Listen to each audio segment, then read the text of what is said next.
Everyone in the pack knows Marcus has loved me for a decade, that I'm his destined mate. He's devastatingly handsome and brilliant, the youngest and most gifted pack healer we've ever had, with she-wolves practically throwing themselves at his feet. Yet this alpha prince has eyes only for me. But when I was nearly assaulted by a rapist, Marcus signed a settlement agreement on my behalf and issued a psychiatric diagnosis, condemning me to a mental institution. Inside the institution, I was attacked by the truly insane. They tore at my hair with clawed fingers and kicked my stomach until I couldn't breathe. Meanwhile, he held the rapist's sister Victoria close and told me, "Emma, I'll take care of you. I'll compensate you when you get out." But Victoria has severe depression. She can't handle her brother getting in trouble. Even more ridiculous, when I begged him to let me see my suicidal sister one last time, he was honeymooning with that woman in Iceland, hanging up on my 89 calls. The day my sister died, I coughed up blood in that mental hospital. 3 years later, he came to get me, saying he still wanted to bring me home as his mate. Looking at his careful demeanor, I suddenly laughed. Marcus, do you know? No matter how high the mental hospital walls are, they can't stop someone who's crawled back from hell for revenge. What you owe me, what you owe my sister, I'll collect it all with interest, using what you care about most. I never imagined that my chief healer, mate, whom I'd loved for 10 years, would personally send me to a mental institution for one of his female patients. Emma, you're only staying in the mental hospital for 3 years. Let this matter end here. Marcus spoke carelessly, as casually as suggesting we go to Romano's restaurant tomorrow.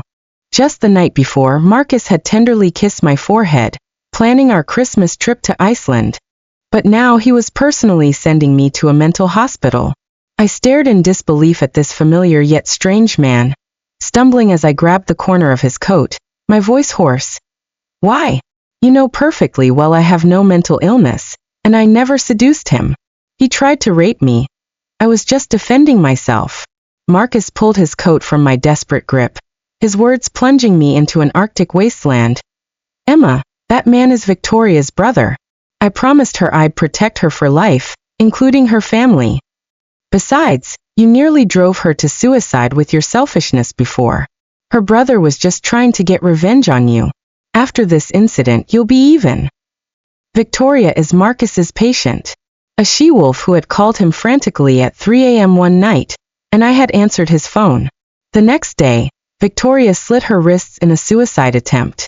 Marcus blamed me for this, convinced that I had said something on the phone to trigger Victoria's suicide. I lifted my head, staring intently at Marcus's nonchalant expression, my heart dead as ash. I told you I never provoked her on the phone. Why won't you believe me? My voice broke. Do you know what people are saying about me now? They're calling me a whore, shameless enough to throw herself at any male who'll have her. A flash of irritation crossed Marcus's face. He frowned and cut me off.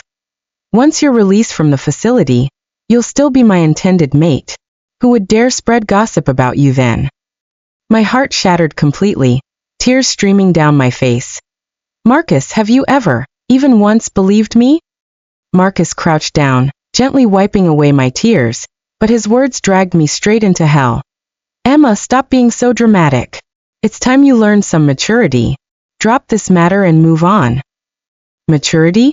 I stared at Marcus in a daze, as if seeing him clearly for the first time. What if I insist on pursuing this to the end? Marcus's eyes darkened, his expression turning mocking. Then what exactly do you hope to achieve? Why must you always be so childish? Wouldn't it be easier to simply accept my arrangements? Moreover, Marcus leaned close to my ear, his voice like a demon's whisper. Emma, your sister is still in the healing center. Her monthly treatment costs $100,000. Enter the facility quietly, and I'll naturally ensure she receives the best care. I understood Marcus's implication.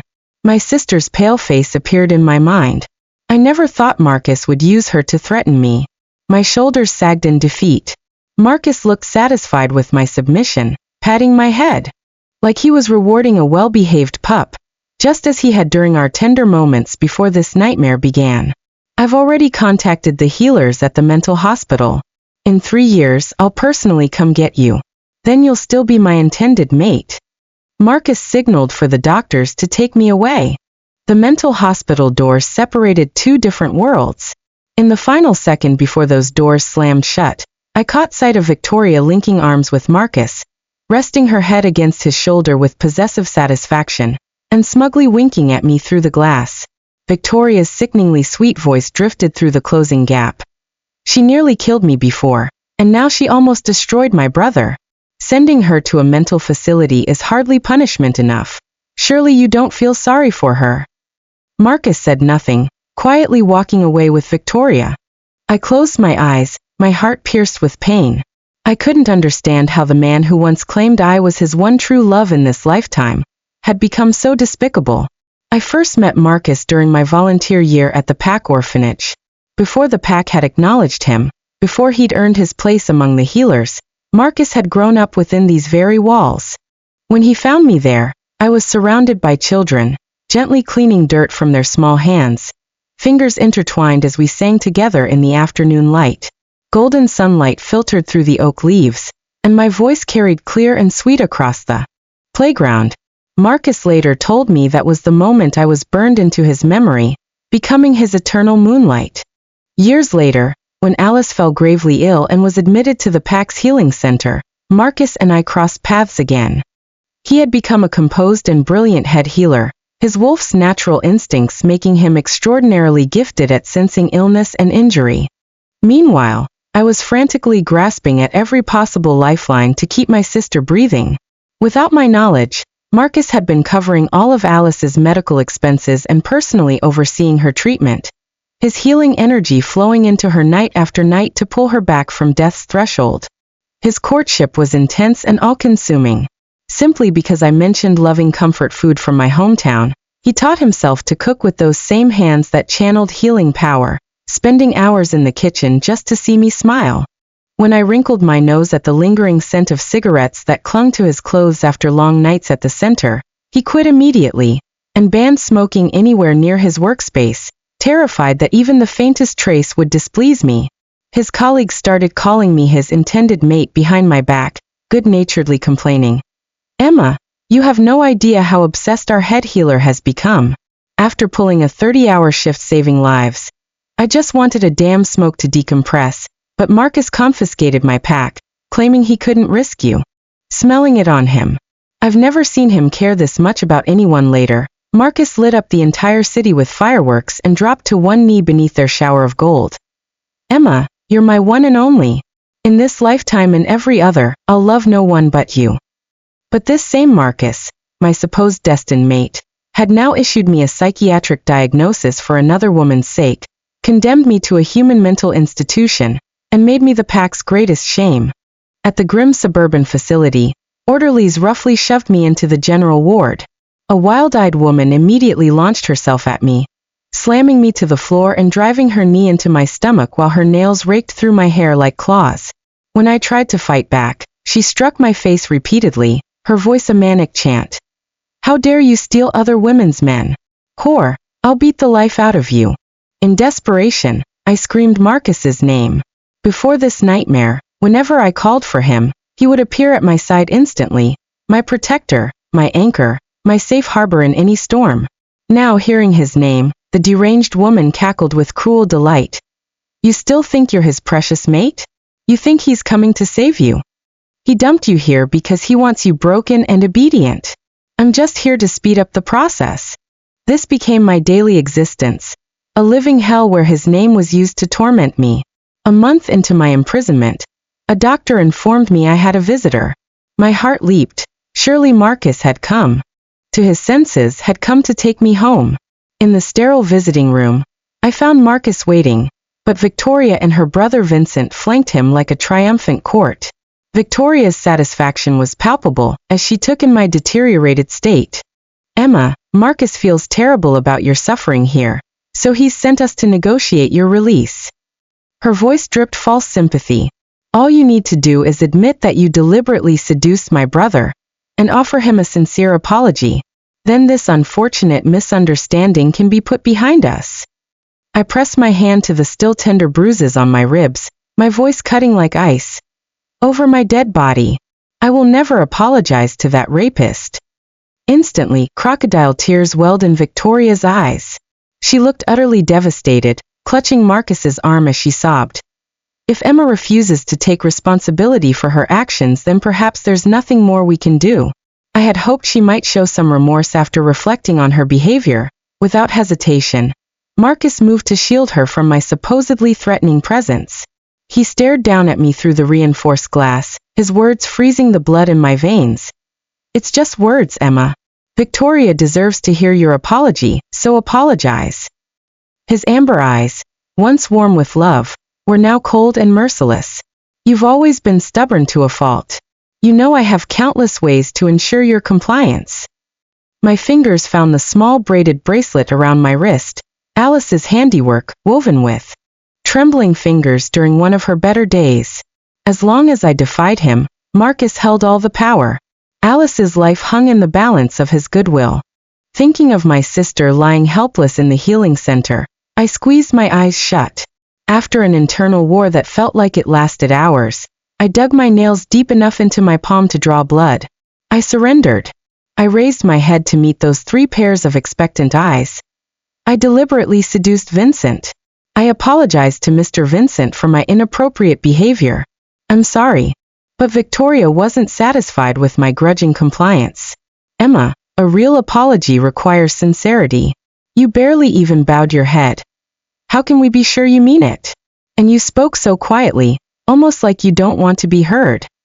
Victoria's mockery was evident as Marcus stood silent beside her, apparently approving of this humiliation. I trembled with rage and shame. Never in my life had I been so thoroughly degraded.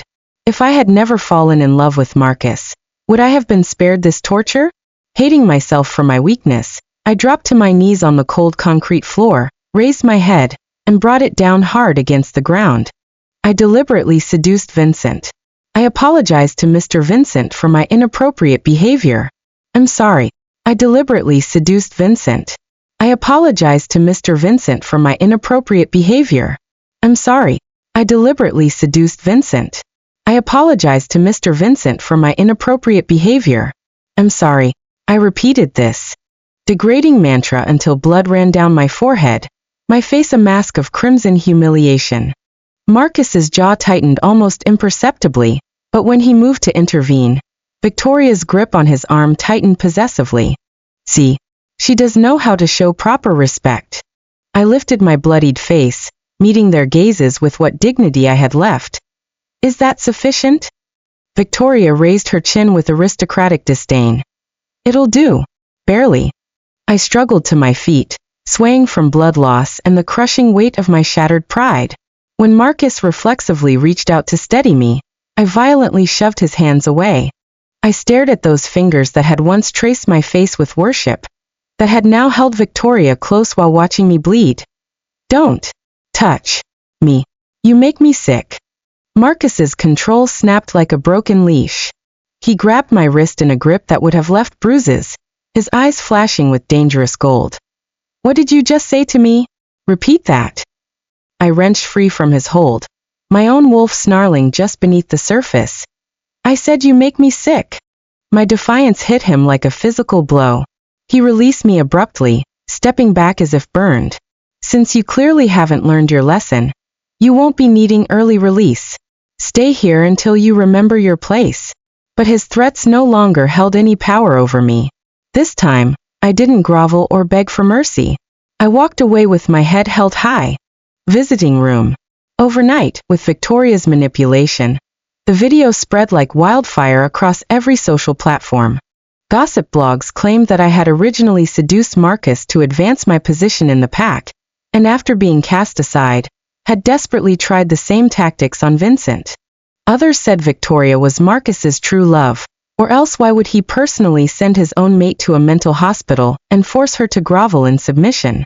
The rumor spread wildly, reaching my sister Alice's ears at the healing center.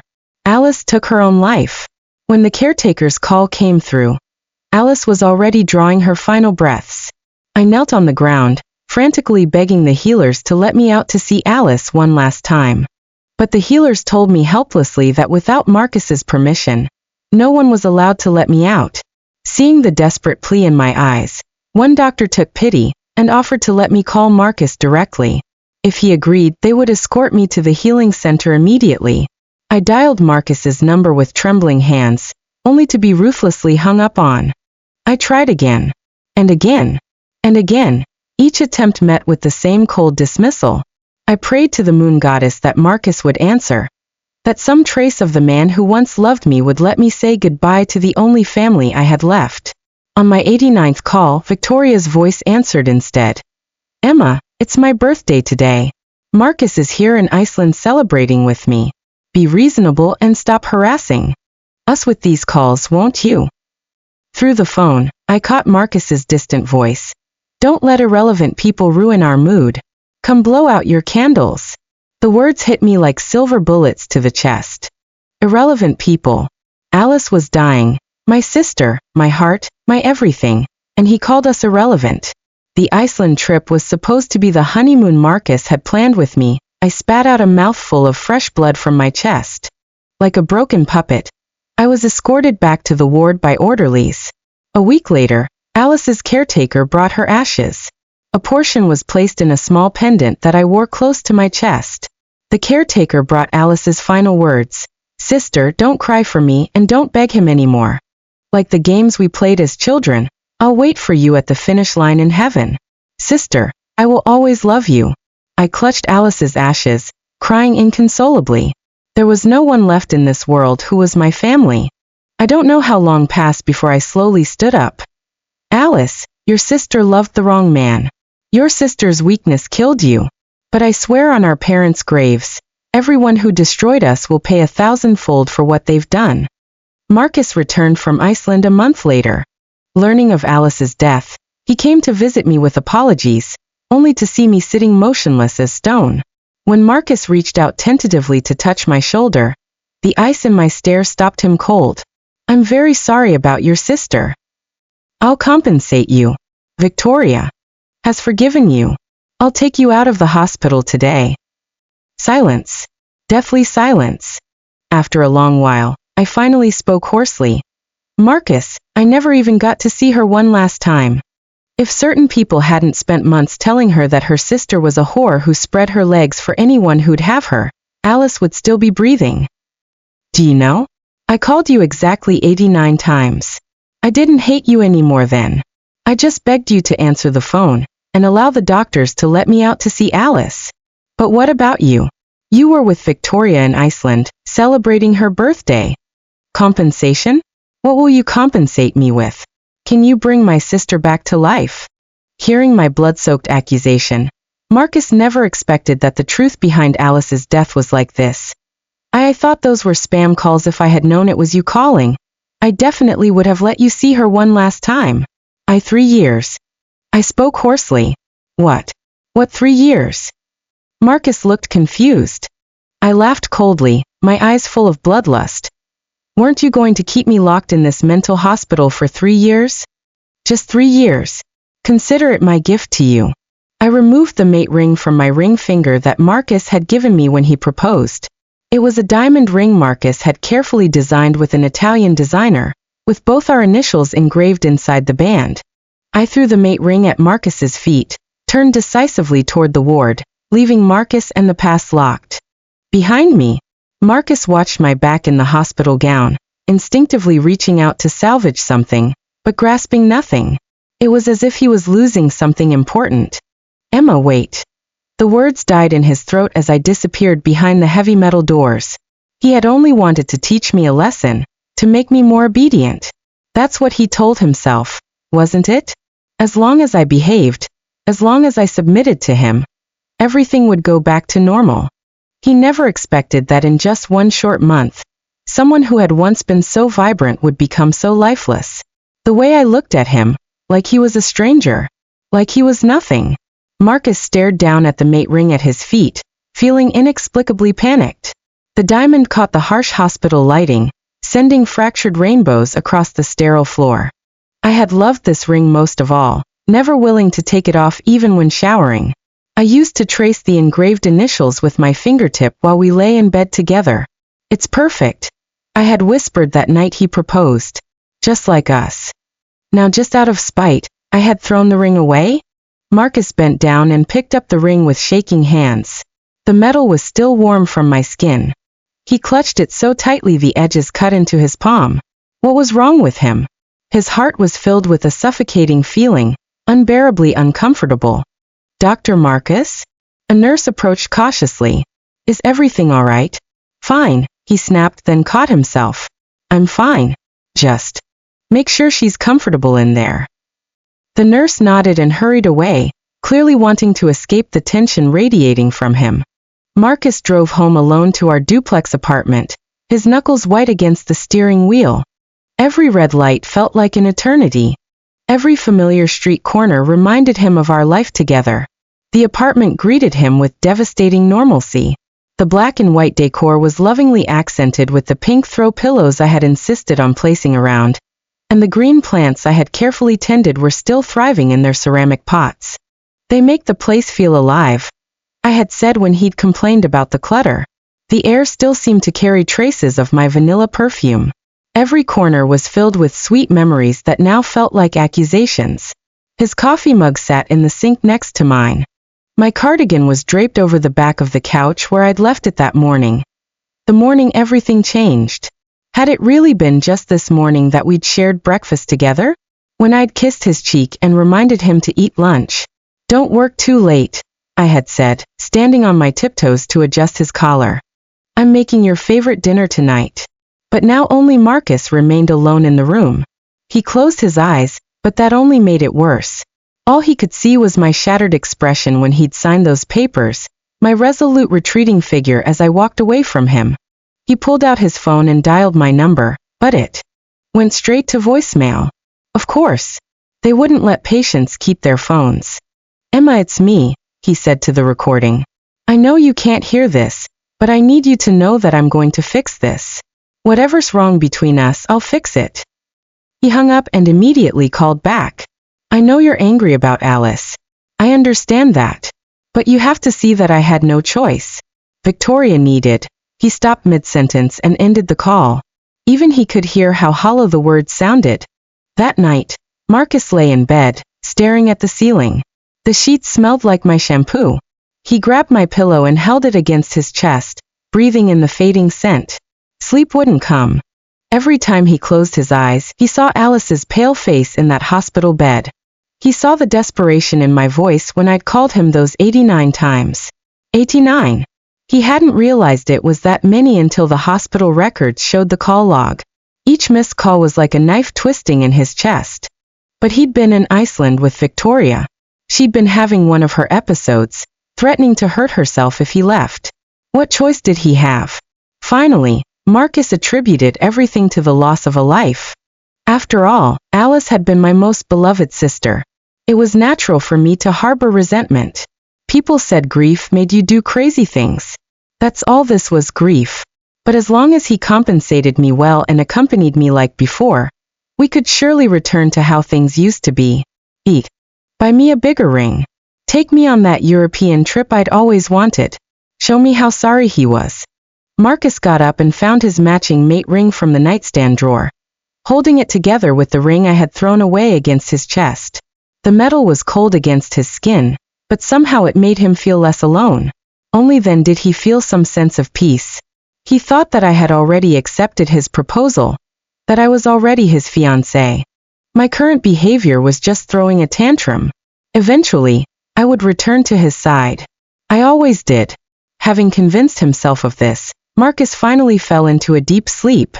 After refusing Marcus's request for my discharge, I seemed to become a real mental patient. The staff whispered about me in the corridors. She turned down her own release, they said. What kind of person does that? The kind who has nothing left to lose. I was no longer afraid of the madwoman. Her name was Diane, and she'd been terrorizing me since day one. Every morning, she'd corner me in the common room with that twisted smile. Fresh meat, she'd cackle, cracking her knuckles. Time for your daily lesson. But when she tried to slap and bully me as before, I fought back frantically. This time, when her meaty hand swung toward my face, I caught her wrist and twisted until she screamed. What the hell? She started. I pulled out a sharpened toothbrush I'd been working on for weeks, pressing the makeshift blade against her throat. The plastic edge had been filed to a razor point against the concrete walls during sleepless nights. If you dare take one more step forward, I whispered, my voice deadly calm, I will pierce your throat. Normal people fear the insane, but the insane fear those who don't care about their lives. Fear appeared in Diane's eyes for the first time since I'd known her. The playground bully had never faced someone who might actually fight back with lethal intent. She got off me, hands raised in surrender, but I wouldn't let her go. I pinned her down with surprising strength, my knee pressing into her chest. 3 months of constant adrenaline and poor nutrition had made me lean and desperate. Why? I demanded, pressing the toothbrush deeper. Why do you have such hostility toward me? Even if you're insane, you can't attack a stranger without reason. I don't know what you're talking about, Diane wheezed, but her eyes darted away. Wrong answer. The madwoman didn't want to respond until the toothbrush tip pierced her skin and drew bright red blood. A thin line of crimson traced down her neck. Stop. Stop please, she gasped. She was finally scared. Her tough facade crumbled like wet paper. I'm not crazy, okay? I just have bipolar disorder. The words tumbled out in a rush. That Victoria bitch paid me good money to make your life hell in here. Make you actually go insane if possible. My blood turned to ice. What did you say? She said if you killed yourself in here, I'd get a bonus. 10 grand.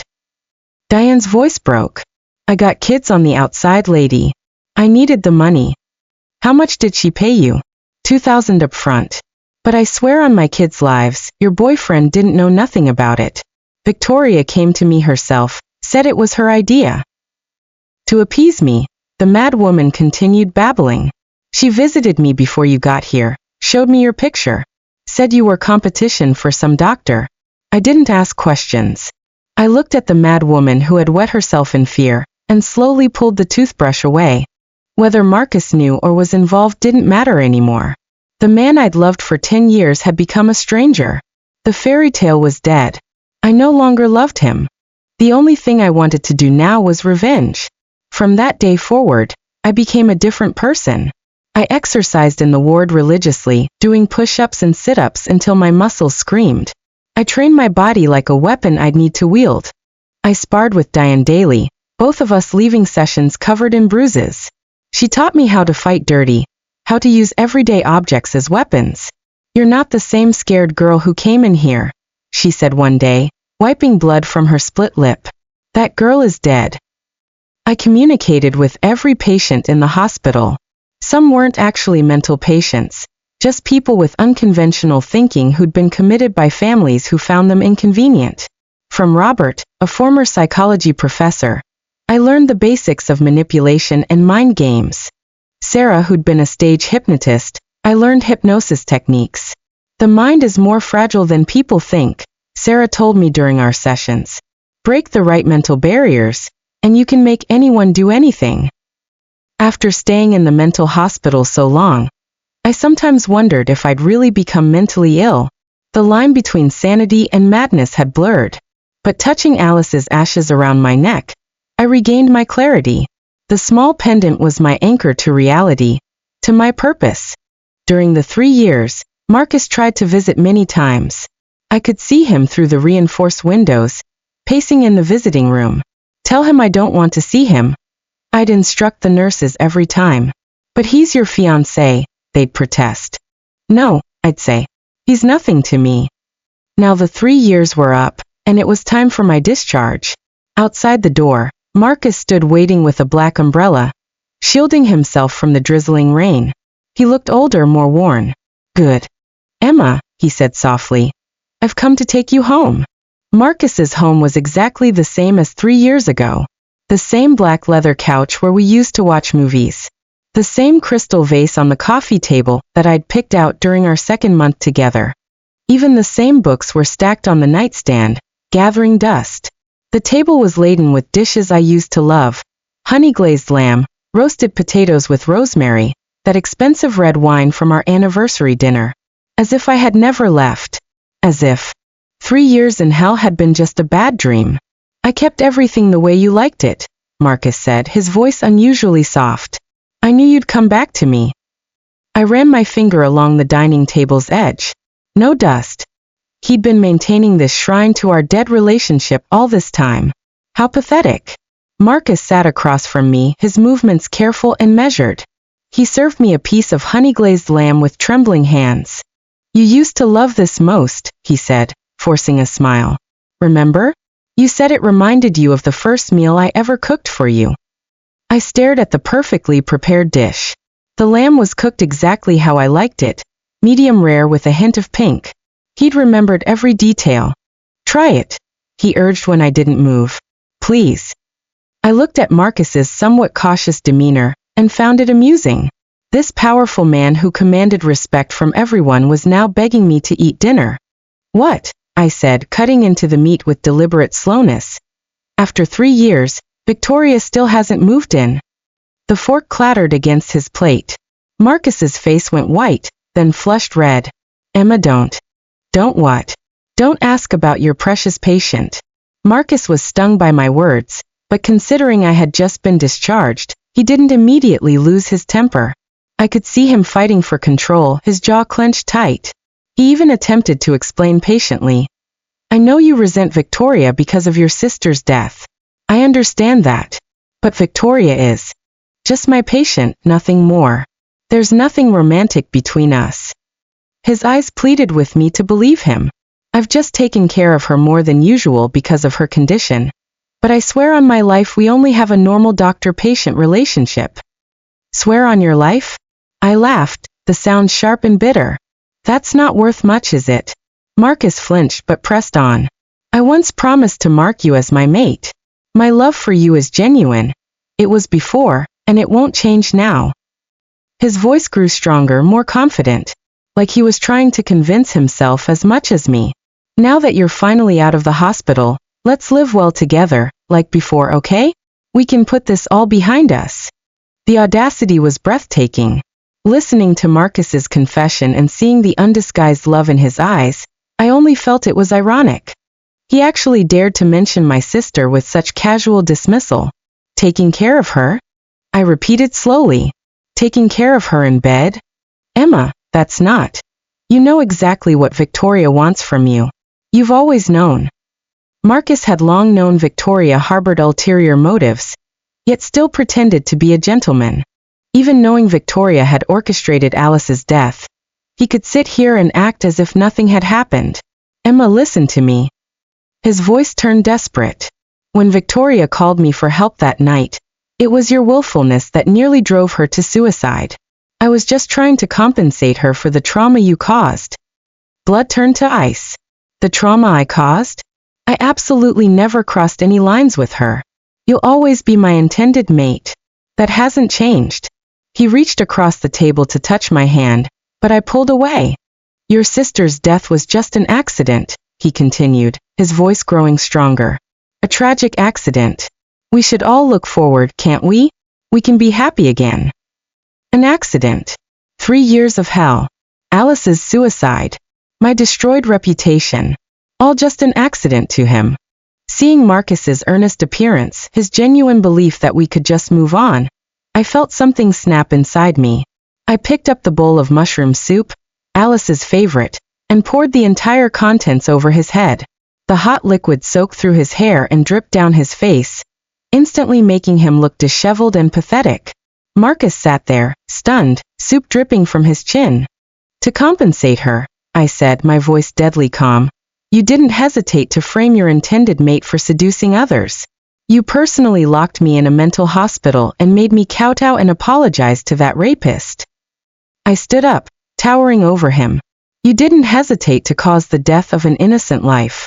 My sister died because of your compensation. Marcus wiped soup from his eyes, finally showing some of his old anger. Emma, you're being unreasonable. If that's really the case, I interrupted, I'd rather be your patient, Dr. Marcus, than your intended mate. I looked at Marcus coldly, this man I'd once loved more than life itself. As for what was actually said in that phone call, after all, in Dr. Marcus's eyes, patients are more trustworthy than intended mates, aren't they? Marcus opened his mouth to respond, but I was already walking away. After saying this, I slammed the door and left. Just breathing the same air as Marcus made me feel dirty. Victoria had her own key to Marcus's apartment. She'd insisted on it months ago, claiming it was for emergencies related to her condition. When she opened the door, she saw Marcus sitting at the messy dining table with mushroom soup still dripping ridiculously from his head. Bits of herbs clung to his dark hair like confetti. The dining room looked like a war zone. Soup splattered across the expensive hardwood floors. The romantic candles knocked over. Rose petals scattered and soggy. Remembering that I was discharged today, seeing this scene, it must have been my tantrum again. "Oh my God, Marcus," she gasped, rushing toward him with practiced concern. "What happened here?" A flash of malice crossed Victoria's eyes, but she quickly realized this was her opportunity. The perfect chance to swoop in as the caring, understanding woman while I played the role of the unstable ex-patient. She heartbrokenly picked up a napkin from the sideboard, her movements deliberately gentle and nurturing. "Did Emma throw another fit?" she asked, dabbing at the mess on Marcus's face with tender care. "Why doesn't she understand, even after staying in the mental hospital for 3 years?" She made her voice soft and wounded, the tone she'd perfected over months of manipulation. "I mean, I know she's been through trauma, but taking it out on you like this, if it were me, I would never." Before Victoria could finish her manipulative words, Marcus grabbed her wrist with such sudden force that her bones creaked under the pressure. "Marcus," she yelped, genuine pain flashing across her face. "You're hurting me." But Marcus didn't care. His eyes were wild, desperate, nothing like the controlled doctor she knew. 3 years ago," he said through gritted teeth, "that phone call. What exactly did you say to Emma?" Victoria's heart stopped. Of all the questions he could ask, this was the one she'd hoped to avoid forever. Seeing Marcus's unfamiliar demeanor, she felt inexplicably afraid. This wasn't the gentle, guilty man she'd been manipulating. This was someone dangerous. Her voice trembled as she fell back on her rehearsed story. "My depression flared up that night. I was having suicidal thoughts, so I called you for help." She tried to pull her wrist free, but his grip only tightened. "But she hung up on me," Victoria continued, forcing tears into her eyes. "She was so cold, so cruel. She said terrible things." Victoria had repeated this story countless times, crying to Marcus on countless nights.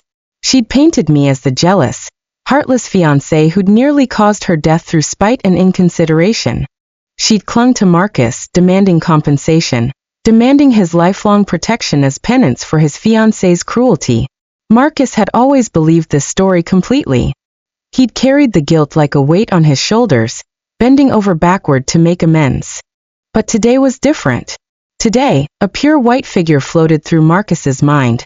Me in a white summer dress at the orphanage, surrounded by laughing children, holding their small hands as we sang nursery songs together.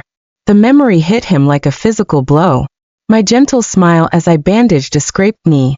The way I'd cried when we saw a dead bird on the sidewalk. Would someone so kind really hang up on a cry for help? Would someone who rescued stray cats and donated to every charity really be cruel to a suicidal person?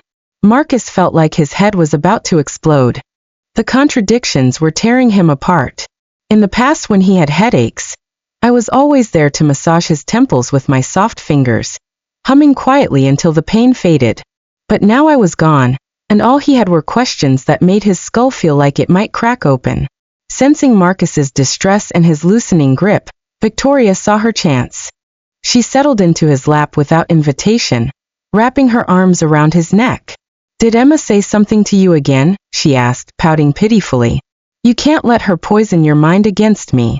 She nearly killed me before with her jealousy." She pressed closer, her voice becoming breathless and desperate. "You can't abandon me now, Marcus. I've been so good, so patient. I've waited for you for 3 years while she was gone." This time, before Victoria could finish, Marcus pushed her away with such force that she stumbled backward. "No matter what," he said, his voice deadly quiet. "Emma is my intended mate. You have no right to speak about her like that." Victoria's mouth fell open in shock. "Please show her more respect from now on," Marcus continued, standing up to tower over her. She's already spent 3 years in the mental hospital. She doesn't owe you anything anymore. Get out. Marcus, you don't mean. Leave. Marcus threw Victoria out like trash, slamming the door so hard the frame shook. Outside in the hallway, Victoria was furious. Her perfectly manicured nails dug crescents into her palms as she fought to control her rage. When had Marcus ever treated her with such an attitude? She was supposed to be the victim here, the fragile patient who needed protection. It must be me. It must be that bitch Emma who said something to turn him against her. Otherwise, why would Marcus's attitude toward her change the very day I was discharged? Victoria's face twisted with hatred as she pressed her ear to the door, listening to Marcus moving around inside. Marcus only had her by his side now. For 3 years she'd been his sole companion, his closest confidant. As long as I didn't return, she could make him forget. She could become his mate. Thinking this, malice flashed in Victoria's eyes. She pulled out her phone and scrolled through her contacts until she found the number she needed. 3 years ago, she had arranged for someone to nearly rape me, making me everyone's laughingstock. 3 years later, she could truly destroy my innocence. Then Marcus would have no choice but to reject his ruined mate. Then Marcus would belong to her alone. I returned to the home Alice and I once shared. The cramped apartment felt like a mausoleum now. Her coffee mug still sat in the sink, unwashed. Her favorite sweater hung over the back of a chair, where she'd left it before going to the healing center. The cramped apartment was filled with traces of our sisterhood. Photos of us at Christmas, her sketches taped to the refrigerator, the friendship bracelet she'd made me for my birthday still hanging from the bathroom mirror. Everything screamed her absence. I opened her bedroom door for the first time since her death. Her bed was still unmade. Sheets rumpled from her last restless night before the hospitalization. On her nightstand lay her diary, locked with a tiny brass key she'd hidden behind her jewelry box. I opened it with trembling fingers. The last entry was dated 3 days before her suicide. The videos are everywhere. People at the facility keep showing them to me on their phones. Emma kneeling, begging, apologizing to that monster. They laugh and call her names. How can I face her when she gets out? How can I tell her that her sacrifice was for nothing? Maybe it's better if I'm not here when she comes home. My vision blurred as tears fell onto the paper, smearing her careful handwriting. I personally buried Alice's ashes next to our parents' graves in the small cemetery outside the city. The headstone was simple. We couldn't afford anything elaborate. I knelt in the damp grass and solemnly kowtowed before the tombstone. Dad, Mom, I'm unfilial. I failed to protect the most precious thing you left me. My forehead pressed against the cold stone. I failed to take care of Alice. I caused her death by loving the wrong man, by trusting the wrong people. My voice broke. After my revenge is complete, I'll come find you. I promise I won't make you wait long. I caressed Alice's smiling face etched into the marble, my fingers tracing the familiar curve of her cheek. We'd chosen a photo from her 18th birthday, when she was still hopeful about her future. I sat there until the sun began to set, talking to her about everything I should have said while she was alive. Finally, I stood and walked away without looking back. Marcus thought I was just throwing a tantrum, that I'd return home soon after running away. After all, I had no one to rely on in the city, and even Alice who I'd depended on had died. She'll be back by tonight, he told himself, pacing around the apartment. She always comes back. But Marcus waited several days with no word from me. His calls went straight to voicemail. I had even blocked him on every platform. Emma, please, he said to my voicemail box for the 20th time. Just let me know you're safe. We can work this out. Nothing. Marcus searched everywhere. Our old coffee shop, the bookstore where I used to browse for hours, even the hospital where Alice had been treated. But everyone said they hadn't seen me. No, sorry, said the barista at our regular cafe. Haven't seen Emma in years. Panic began to set in. What if something had happened to me? What if I'd hurt myself? Until Marcus remembered the orphanage where we'd first met.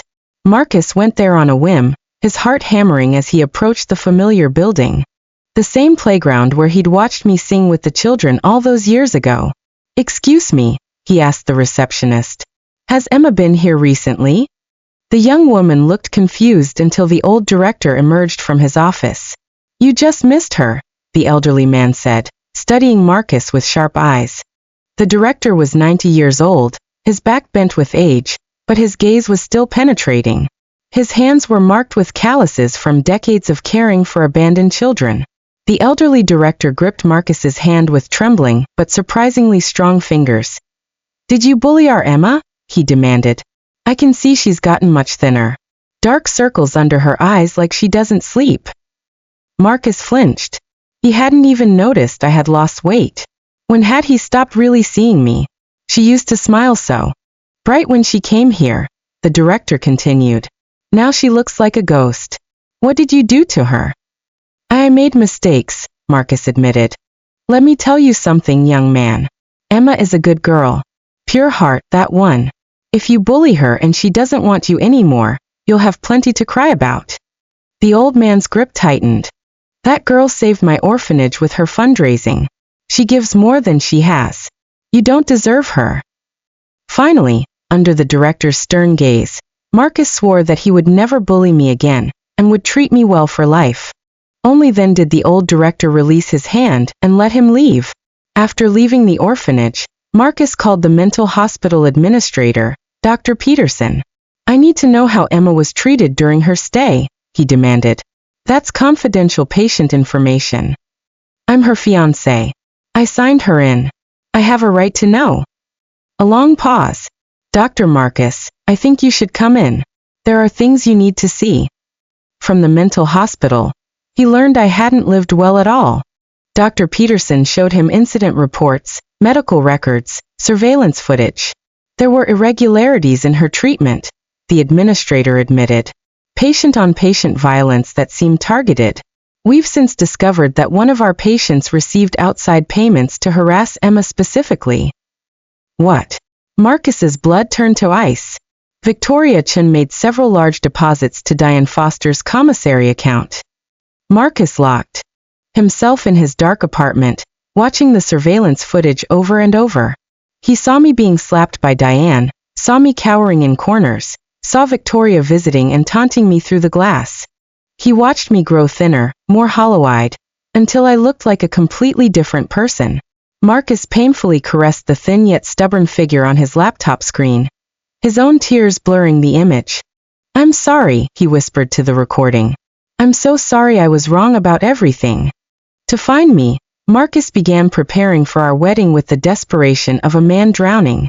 She'll come back for this, he told himself, staring at the empty apartment. She has to. Marcus remembered how much I used to anticipate our wedding, how I'd spent hours browsing bridal magazines, showing him pictures of dresses and flowers. Look at this one, I'd said, pointing to a photograph of white roses. Aren't they perfect? He'd barely glanced up from his medical journals then. Whatever you want, Emma. Now he wished he'd paid attention to every detail. Marcus believed that as long as he prepared everything needed for the ceremony, everything I'd ever dreamed of, I would definitely return to his side. He threw himself into the planning with manic energy. He hired the most expensive wedding planner in the city, booked the cathedral where we'd first talked about getting married, ordered thousands of those white roses I'd loved. Marcus set our wedding date for my birthday, just like I'd always wanted. November 15th, he told the planner. It has to be perfect. She deserves perfect. During this time, he placed wedding announcements throughout the entire city like a man possessed. He spent a fortune on advertising, desperate to reach me wherever I was hiding. Mall screens played loops of Marcus proposing to me. That video from 3 years ago when we were still happy, when I'd cried and said yes and kissed him like he was my whole world. Even buses carried banners announcing our wedding news to the world. Marcus Chen and Emma Parker, November 15th, a love story continues. Strangers on the street began to recognize him, pointing and whispering. Some looked sympathetic, others seemed amused by the public spectacle. Isn't that the doctor whose fiancé was in the mental hospital? He heard a woman say. Probably planning the wedding to win her back, her friend replied. How romantic. If only they knew the truth. Marcus believed that as long as I saw the wedding announcement, I would definitely appear by his side on time to become his bride. He had to believe it. The alternative was unthinkable. When Victoria learned that Marcus was going to hold a wedding with me, she was furious enough to explode. Immediately called her brother Vincent, her voice shaking with rage. "Vincent, we have a problem. Marcus is planning to marry that bitch." "I thought she was gone." Vincent's gruff voice came through the speaker. "Didn't you say she'd never come back?" "She hasn't. That's what makes this so insane. He's planning a wedding for a ghost." Victoria found Vincent at his usual bar, already 3 beers deep. He looked up when she stormed in, his face flushed and hostile. "Let me guess," he slurred. "Dr. Boy is still obsessed with his precious Emma?" "He's planning their wedding for her birthday. Full cathedral service, thousands of dollars in flowers, the works." Vincent's expression darkened. "After what she did to me. After she stabbed me with that broken bottle." "We need to find her before the wedding," Victoria said, determined. "We need to record what really happened that night. Show everyone what kind of person she really is." "What makes you think we can find her when your boyfriend can't?" "Because we're not looking for her to apologize. We're hunting her." "But they couldn't find any information about me, didn't know where I was." Victoria hired a private investigator, who came back empty-handed after 2 weeks. "It's like she vanished off the face of the earth," he reported. "No credit card usage, no employment records, no rental agreements. Either she's dead or she's very good at staying hidden." I had vanished like a ghost. I learned of Marcus's desire to marry me through the citywide advertising campaign. It was impossible to miss. My face was everywhere, paired with his in those old happy photos. And I also knew that Victoria and Vincent wanted to destroy me. I'd been monitoring their communications, using the skills I'd learned in the mental hospital. But this still wasn't the right time. Let them chase shadows. Let Marcus exhaust himself planning a wedding for a bride who would never come. My revenge required patience. Amid all the wedding atmosphere, when the city was buzzing about the romantic story of the doctor trying to win back his lost love, the 3-year-old video of me kneeling and kowtowing to Vincent was suddenly leaked online. The timing was perfect. Maximum impact, maximum humiliation. Within hours, it had spread across every social media platform. The caption read, "The real Emma Parker, watch the innocent bride admit to seducing her rapist." Marcus became a laughingstock overnight. The romantic narrative crumbled as people saw me on my knees, admitting to actively seducing Vincent, apologizing with blood streaming down my face. "Look at this fool." The comments read, "Planning a wedding for a whore who seduced other men. No wonder she was in the mental hospital. She's insane. That doctor is pathetic. She played him like a fiddle." Marcus used thunderous methods to suppress the videos, calling in every favor he'd ever earned. He contacted platform administrators, threatened lawsuits, even deployed his PACs. Influence to pressure major media outlets into silence. "Take it down," he demanded during a conference call with legal teams. "All of it. I don't care what it costs." Dr. Marcus, once something goes viral, it's nearly impossible to completely erase. I said take it down. But for every video they removed, 3 more appeared. The internet never forgets, and it never forgives. When Marcus finally finished dealing with the media crisis, exhausted and desperate, he returned to our wedding suite at the cathedral to check on the final preparations. Instead, he found complete devastation. The door was ajar, hanging off its hinges. Inside, photos of Marcus and me were shattered across the marble floor. Our engagement pictures, candid shots from happier times, all destroyed. The rare white roses he'd imported from Ecuador were scattered everywhere, their petals brown and wilting. The plants I had personally selected during our original wedding planning were all thrown on the ground, soil and ceramic shards creating a Jackson Pollock of destruction. Someone had taken a knife to the wedding dress hanging in the corner, reducing the silk to ribbons. Victoria stood in the center of Marcus and my wedding suite like this, surveying the damage with satisfaction. When Victoria saw Marcus appear in the doorway, she quickly transformed her expression. Tears welled up in her eyes, as if she'd suffered a great injustice rather than caused one. "Marcus," she cried, running toward him. "Thank God you're here." Someone broke in and destroyed everything.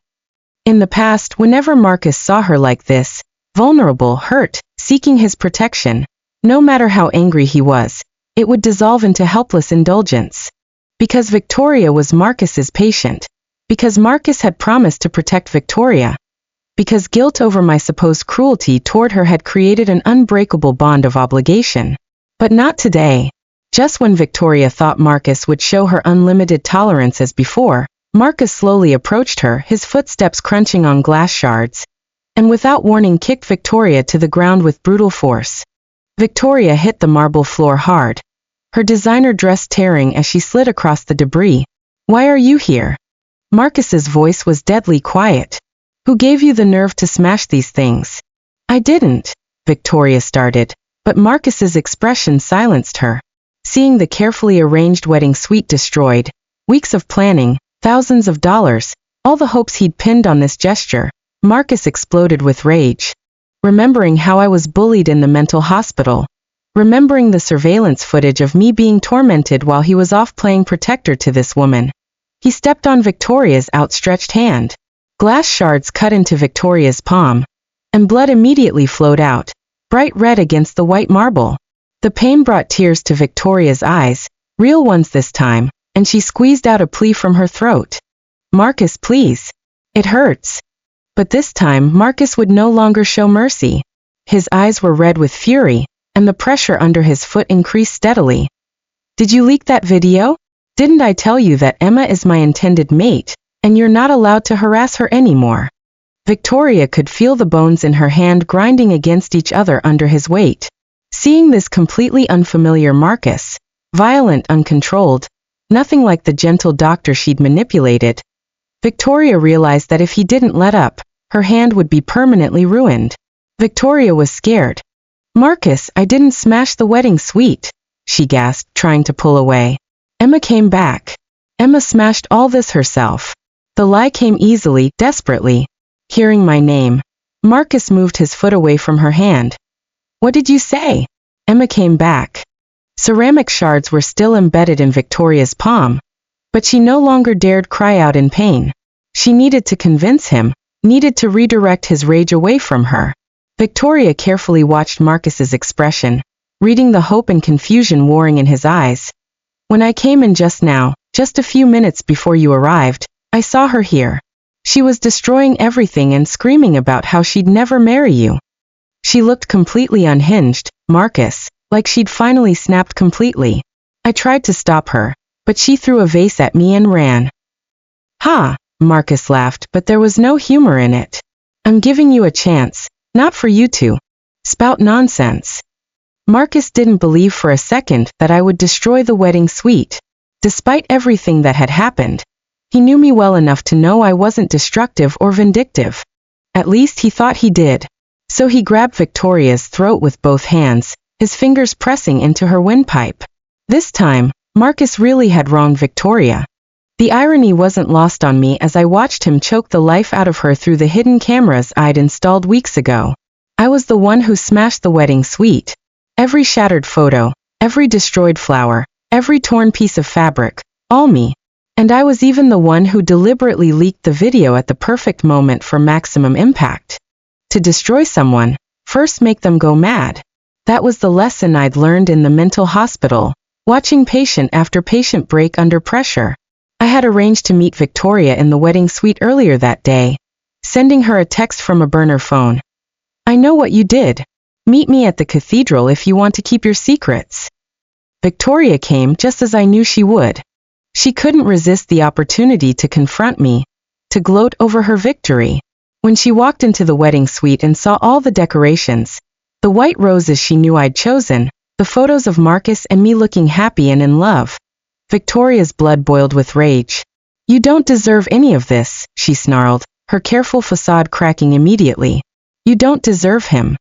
I had positioned myself strategically, using the hypnotic techniques Sarah had taught me in the hospital. The pendulum motion of my hand, the cadence of my voice, the way I held eye contact. "Tell me what really happened, Victoria," I said softly. "Tell me the truth about that night 3 years ago." Combined with her already agitated state and some hypnotic techniques I used, she spoke without restraint. Victoria easily revealed the truth from 3 years ago, the words pouring out like poison from a lanced wound. I don't have depression at all, she laughed, wild and unhinged. I just liked Marcus, so I pretended to be depressed to get close to him. Her voice rose higher, more hysterical. But I never expected you to appear by his side, playing the perfect little fiancé. And for him to even propose to you? Marcus can only be mine, so I deliberately called him in the middle of the night. She was pacing now, gesturing wildly. As I expected, you answered. God, your voice was so smug, so possessive. Marcus is sleeping, you said, like you owned him. But I didn't expect that even after I faked suicide and nearly lost my life, Marcus still loved you so much. Her face contorted with rage. Why? I'm clearly the one who loves him most. Victoria's confession continued, each word more damning than the last. Later I deliberately had my brother rape you. I gave him your schedule, told him when you'd be alone. But I didn't expect you to fight back, to escape with just scratches. Looked disappointed, as if my survival had been a personal affront. Fortunately, Marcus kept his promise and locked you in the mental hospital anyway.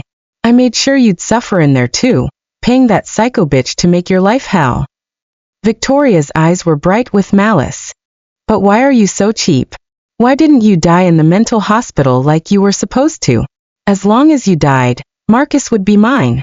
I would be his happiest intended mate. Her voice reached a fever pitch. Emma, why don't you just die? Watching Victoria's crazed appearance, I calmly glanced at the surveillance camera in the wedding suite that I knew Marcus would check.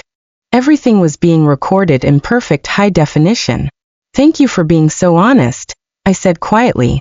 Then, right in front of Victoria, I began systematically destroying the wedding suite. I picked up the nearest vase and hurled it against the wall. Victoria watched in shock as I tore down decorations, scattered rose petals, smashed photo frames with methodical precision. What are you doing? She shrieked. Making sure you get blamed for something you actually deserve, I replied, continuing my work. By the time I finished, the room looked like a hurricane had hit it. Victoria stood frozen in the center of the destruction, finally understanding that she'd been played. I wouldn't tell Marcus the truth directly, but I certainly wouldn't stop Marcus from discovering it himself. As I expected, Marcus opened the wedding suite surveillance system to verify whether I had really come back. Technology was so helpful these days. Marcus heard the truth that was 3 years late, sitting alone in his apartment with his laptop.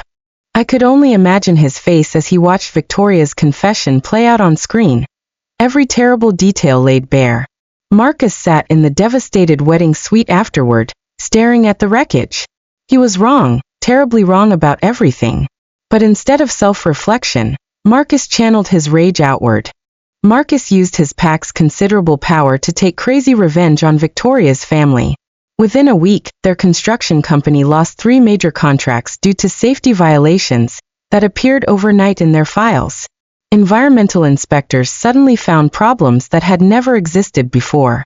The family lost projects worth millions and even owed massive penalty fees when their business partners sued for breach of contract. Victoria went from being a pursued wealthy heiress to a deadbeat debtor, whose credit was destroyed. The whole family moved from their villa in the wealthy district to a cramped rental apartment in the urban village. Her father aged 10 years in 10 days, his hair going gray from stress. But even after destroying Victoria's life, Marcus stubbornly believed that he had simply been deceived. In his mind, he was the victim here. He'd been manipulated by a mentally ill woman into making terrible decisions. As long as he bowed his head and apologized to me, he could earn my forgiveness. We could return to how things were before, just like the old days when we were happy and in love. Marcus continued his grand wedding preparations with obsessive determination, even more elaborate than the day he proposed. After discovering Victoria's lies, he threw himself into the wedding planning like a man possessed, convinced that a perfect ceremony would somehow erase 3 years of pain. He sent invitations to all the influential figures in the city, PAC leaders, business moguls, old family friends who had watched our relationship bloom. It has to be perfect, he told the wedding planner for the 100th time. Emma deserves perfect. The invitations were embossed with gold, the cathedral booked for the entire day, the reception hall decorated with thousands of imported roses. Marcus spent a fortune he didn't have, borrowing against his future just to create the wedding of my dreams. The day before the wedding, I called Vincent. I had been monitoring Victoria's family since their financial collapse, waiting for the right moment. Vincent had been drinking heavily, drowning his sorrows in cheap whiskey and rage. "Vincent," I said when he answered, my voice disguised. "I know where Emma Parker is hiding." That madman who would do anything for his sister learned of my supposed whereabouts, and immediately took the bait. Within an hour he had tracked down the address I'd given him, an abandoned factory where I was waiting. Vincent burst through the door, his face flushed with alcohol and fury. "You bitch," he screamed, lunging at me. "You destroyed my family. You ruined everything." Before being knocked unconscious by his meaty fist, I managed to send Marcus a message on my phone. "Marcus, save me." The text was perfectly timed, designed to bring him running. When I woke up again, I was in the factory's main floor, my hands zip-tied behind my back. I was awakened by a bucket of cold water Vincent threw over me. The shock made me gasp and sputter. Opening my eyes, I saw Vincent's hideous face leering down at me, his breath reeking of whiskey and desperation. "Finally awake, sleeping beauty," he sneered. Vincent set up a video camera on a nearby crate, the red recording light blinking ominously. "Thought you were so smart, didn't you? Thought you could destroy my family and get away with it." Vincent slapped my face hard enough to make my ears ring. The sound echoed through the empty factory. His face was twisted with malice. "You bitch, why are you competing with my sister for a man? Why didn't you stay obediently in the mental hospital where you belonged? My sister loved him first. She deserved him, not some worthless orphan slut like you." Vincent grabbed my chin, forcing me to look into the camera. "I'll make you regret leaving the mental hospital. I'll make you regret being born. If you want to blame someone, blame yourself for messing with the wrong people." Vincent began unbuckling his belt, his intentions clear. "This time, you won't escape like you did 3 years ago. This time, I'll finish what I started." Vincent lunged at me, but he was drunk and sloppy. He didn't see me pull out the small knife I had hidden in my sleeve, a blade I'd sharpened to razor precision. My blade pierced Vincent's neck in one swift motion, finding his carotid artery with surgical precision.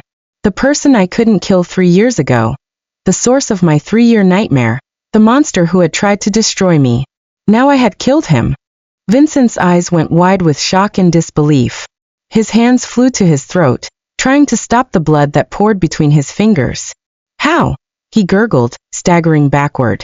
Vincent's artery was punctured. He stared at me in disbelief as he collapsed, his life draining away onto the concrete floor. "You should have stayed away from me," I whispered. Just then Marcus and Victoria pushed open the factory door, drawn by Vincent's dying screams. "Emma." "Brother." 2 completely different voices rang out, one filled with relief, the other with horror. Marcus strode to my side immediately. "Emma, how are you? Are you hurt?" His hands moved over me frantically, checking for injuries, his eyes overflowing with concern and panic. "Did he touch you? Did he hurt you?" Meanwhile, Victoria saw Vincent's lifeless body and let out an inhuman wail. "Oh, I'll kill you! I'll kill you!" Grief and rage transformed her face into something monstrous. Victoria picked up the bloody knife I had dropped and charged at me with murderous intent. But Marcus threw himself between us, grabbing the blade with both bare hands to stop her attack.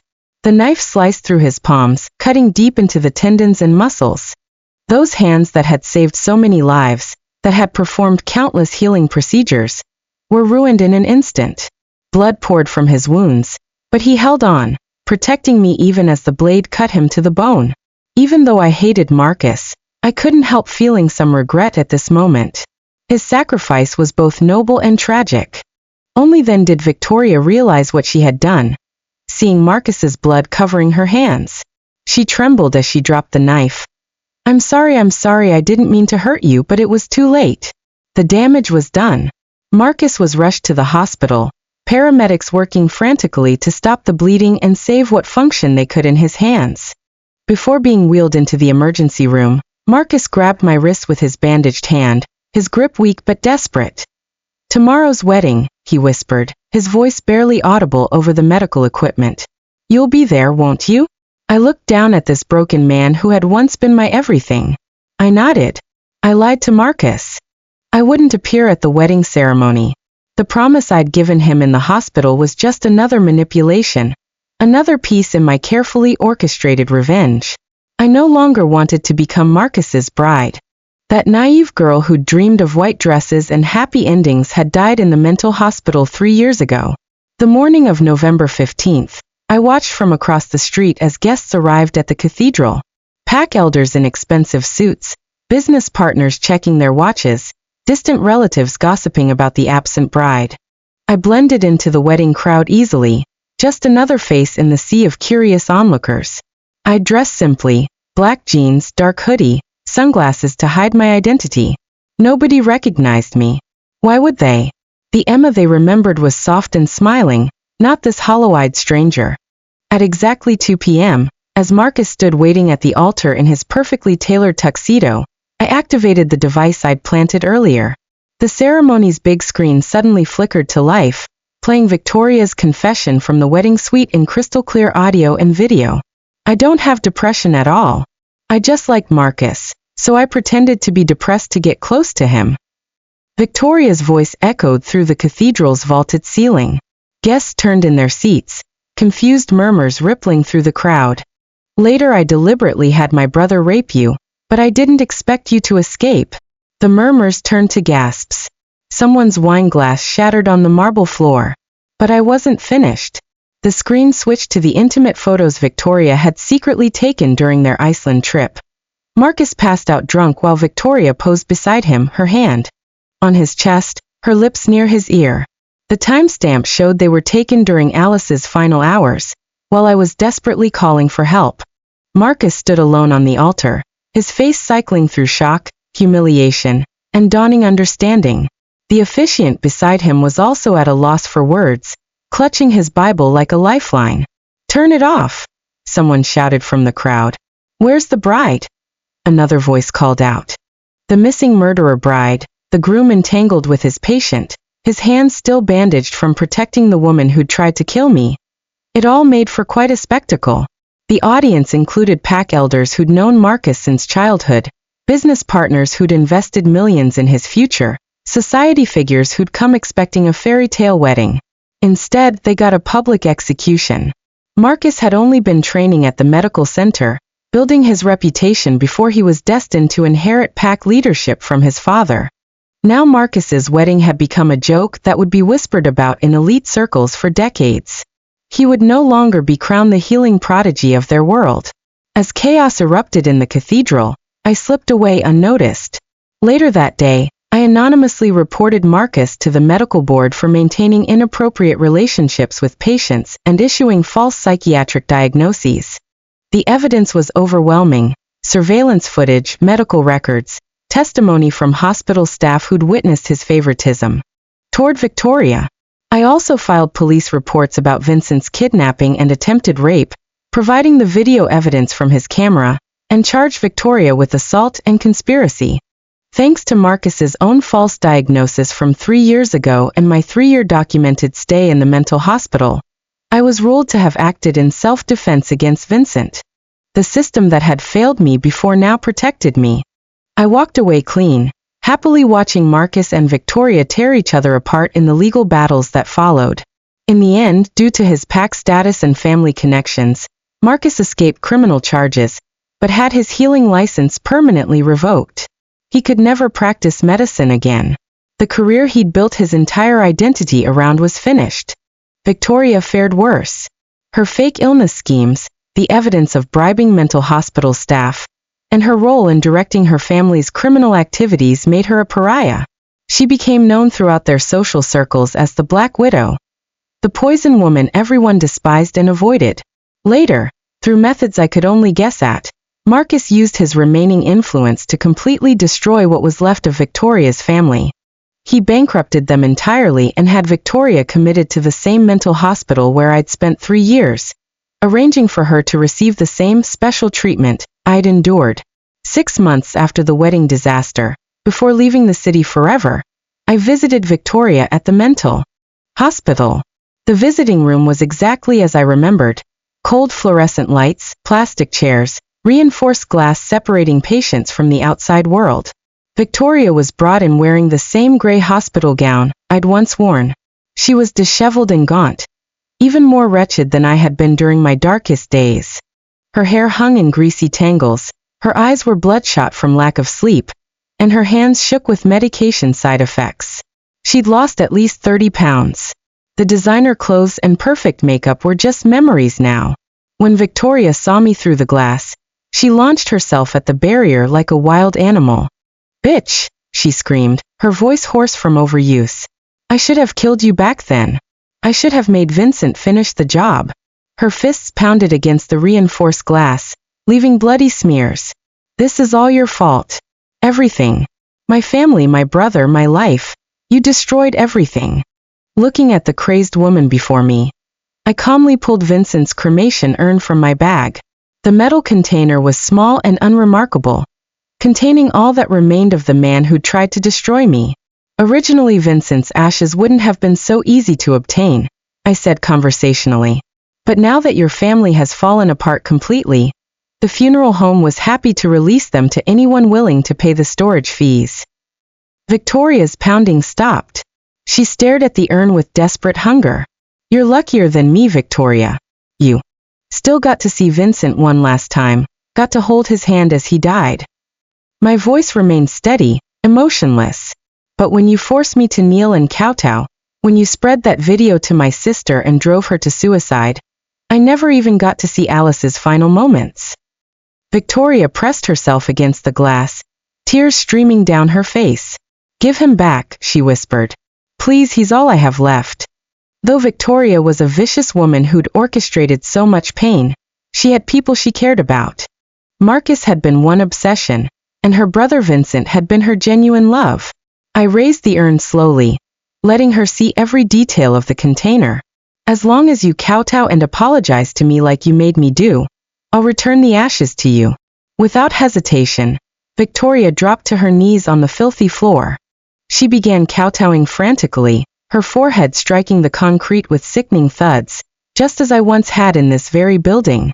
"I'm sorry, I was wrong. Please give me my brother's ashes back. I'm sorry, I was wrong. Please give me my brother's ashes back." Her voice broke with each repetition, but she continued the humiliating display. Blood began to flow from her forehead where it struck the floor, staining the gray concrete red.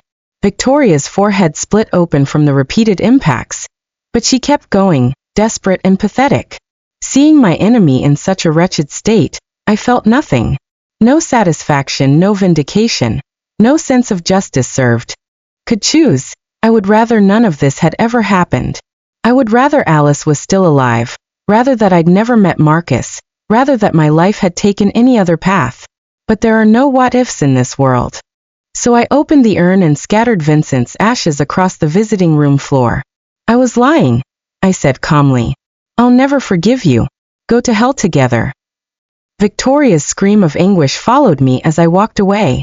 1 week later, I went to pay respects to my parents and Alice one final time, then left the city alone. At the airport, just before boarding my flight to somewhere far away, Marcus appeared. He must have been watching me, waiting for this moment. The once composed and self-controlled man now looked like a broken vagrant. Fine stubble covered his hollow cheeks, his clothes were wrinkled and stained, his bandaged hands shook as he approached. "Emma," he said, his voice cracking. "I was wrong about everything. Can you ever forgive me?" Looking at the planes taking off and landing in the evening sky, I firmly shook my head. "Even if I could forgive you, Marcus, could you bring Alice's life back to me? Between us lay 3 years of hell, lay my sister's grave, lay the ruins of everything we'd once been. Could you give me back the sister who died thinking I was a whore? Could you return the years I lost in that hospital? Could you undo the person I became because of your choices?" Marcus's tears fell freely now. We had lost all possibility long ago. I said quietly. I boarded the plane toward my uncertain future, not looking back as Marcus called my name. Everything was finally over.